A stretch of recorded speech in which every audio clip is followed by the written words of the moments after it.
দর্শক আসসালামু আলাইকুম। রেল স্টেশনের সামনেটা অত্যন্ত ছোট হওয়ায় তিনটি হৃদয় বিদারক ঘটনা ঘটলো আজকে আমার চোখের সামনে, যেটা ক্যামেরাতে আমি ধারণ করেছি। আপনারা আস্তে আস্তে ভিডিওটি দেখুন, তাহলে সম্পূর্ণগুলো দেখতে পাবেন। তার মধ্যে একটি দেখতে পাচ্ছেন দৌড়াদৌড়ি করে কীভাবে আসতেছে মানুষগুলো, যাত্রীগুলো। এই কেউ অফিসে যাবে, কেউ বা আত্মীয় স্বজনের বাড়িতে যাবে।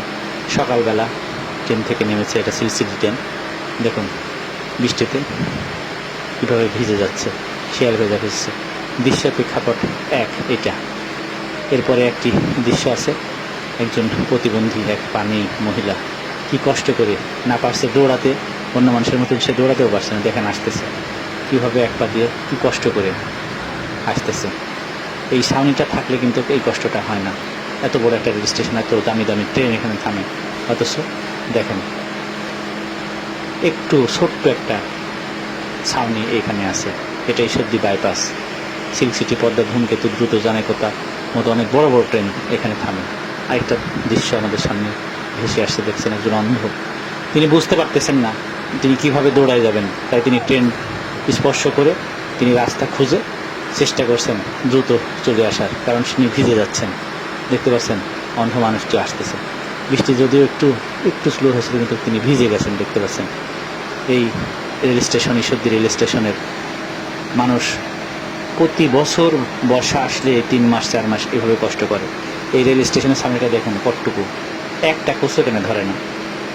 অতি দ্রুত রেল কর্তৃপক্ষের কাছে বিনীত অনুরোধ করব এই ছাউনিটা বড় করার। ঈশ্বরদীবাসী আপনারা আবেদন করুন, এটা খুব দ্রুত সংস্কার প্রয়োজন। আরেকটা দৃশ্য দেখেন, এই যে এই বর্ষাকালে কোনো উঠতে পারে নাই, হয়তো সে যেখানে উঠবে সেখানে উঠতে পারে না।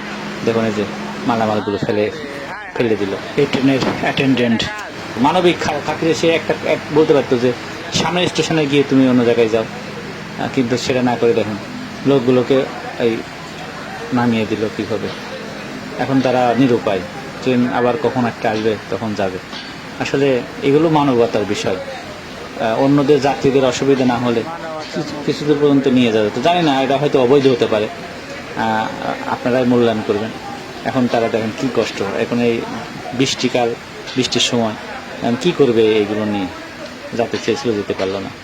জানি না আইনে কি আছে, বৈধ না অবৈধ, তবে আপাতত দৃষ্টিতে খারাপ লাগলো। তো দেখেন এই পুরো ট্রেন, বিশাল ট্রেন, কত বড় ছাউনি এখনো লাগবে। দ্রুত ছাউনির ব্যবস্থা করা উচিত। এই ঈশ্বরদীবাসী আবেদন করুন, রেল কর্তৃপক্ষ বিবেচনা করুন। দেখেন বিশাল ট্রেন, এখানে বড় বড় ট্রেন থামে, এখানে অনেক ট্রেন থামে, অথচ একটু ছাউনি। দ্রুত বড় ছাউনির আবেদন করছি। ধন্যবাদ। আসসালামু আলাইকুম।